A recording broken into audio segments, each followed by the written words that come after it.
Why is Europe a continent?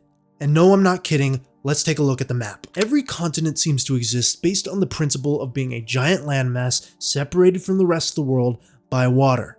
All the continents fit this definition, and then we have Europe, connected to Asia by a thousands-mile-long land border.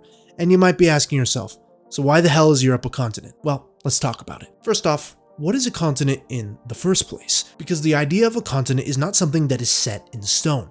Some countries consider the Americas to be one continent, while others consider it to be two. So what does it even mean to be a continent?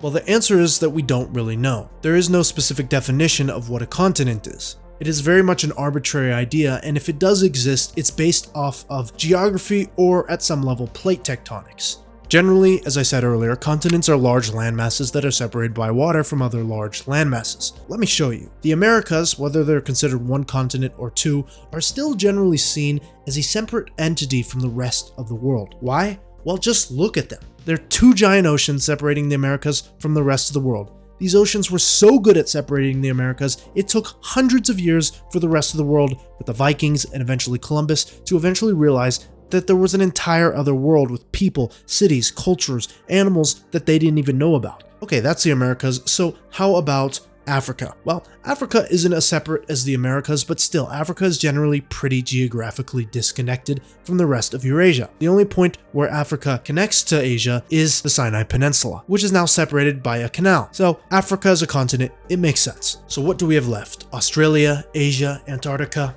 Alright, Antarctica. Why is it a continent? I think you can understand why. Antarctica is so damn isolated that it was only discovered in 1820, 14 years after Colgate was founded. Yes, that Colgate, the damn toothpaste company. हाँ, Colgate Active Salt में नमक है.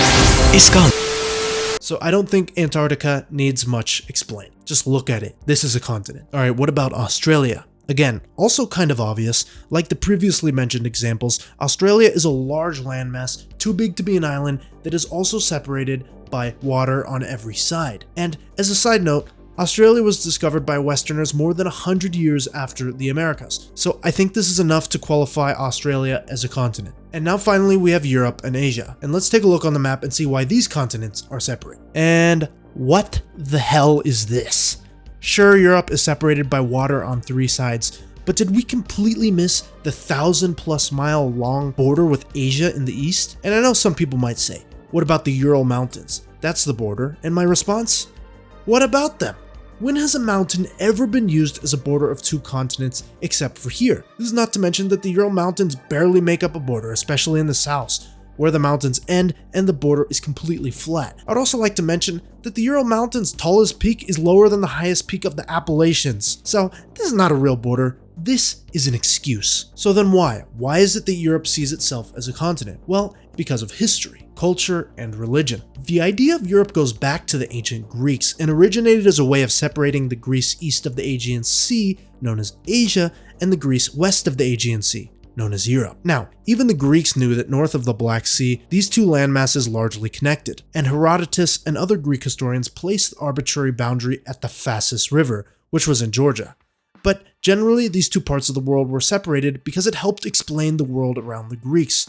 A world where Asia, the land to the east, was dominated by the Persians, and Europe was a place that existed across the Aegean Sea from this massive empire and the world beyond. However, this idea of Europe and Asia was never meant to define a continent, an idea that is very much geographic, and clearly the geographic distinction between Europe and Asia is non-existent. Yet the idea of Europe only continued as the Middle Ages came to pass. Europe was seen as the land of Christianity, of Western values, the continuation of the Romans. Asia and Africa were the lands of heretics and Saracens. Yet now in the modern day, this idea has continued and Europe is seen as a separate continent instead of a sub-region of Greater Eurasia. We have the European Union, the identity of European, and Europe seemingly being this very well-defined place. But in my opinion, Europe shouldn't be a continent at all. And my reasoning for this is the existence of South Asia. Let me explain.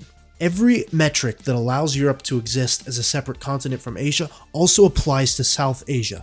Europe is a peninsula, and so is South Asia, separated by the Indian Ocean on all sides, to the south, east, and west. But not only is South Asia separated by water, unlike Europe, South Asia is clearly cut off from the rest of Asia by none other than the largest mountains on the damn planet, the Himalayas. These are a much better border to the rest of Asia than the Urals, and it's not just the Himalayas, it's also other mountain ranges all around South Asia. And let's not forget, unlike Europe, which sits on the same plate as the rest of Asia, literally named the Eurasian Plate, South Asia sits on its own tectonic plate titled the Indian Plate. Okay, let's forget about geography. What about culture and religion and architecture? This is why Europe's a continent, right? Not because of its geography, but because it's so distinct from the rest of Asia, right? Well, India has all the same damn things, if not even more. South Asia is incredibly distinct from the rest of Asia. Europe has Christianity, well, South Asia has Hinduism and Buddhism, two of the most unique religions on the planet. These religions are completely unique from the surrounding areas of Asia. Okay, well, what about culture? Here again, South Asia passes this metric. South Asian culture is completely unique from the surrounding Central Asian, Persian, Eastern Asian, Southeast Asian, and other surrounding cultures. South Asian culture is unbelievably unique, with its own architecture, a very unique and largely separate history from surrounding countries, food, practices, and more. South Asian culture is so damn unique that here in the United States, we don't even refer to people of South Asia as Asians. In the United States, we've decided that Indians aren't Asian, they're Indian. Even though this is clearly wrong, Indians are part of Asia, but we don't think of them as that in the USA. So yet again, India passes all the metrics that allow Europe to be a continent. So we have two options here. Make India a full continent of its own instead of just a subcontinent, or revoke Europe's continent designation. Yeah, that's never gonna happen. Now that you've watched this video, you might understand why Europe is essentially a fake continent, okay? Any Europeans in the comments section, don't hate me. It's just the truth, okay? It is what it is. I don't know. Is there anything I got wrong though? Please let me know. Like, subscribe, or not. And thanks for watching. I appreciate it. See you later.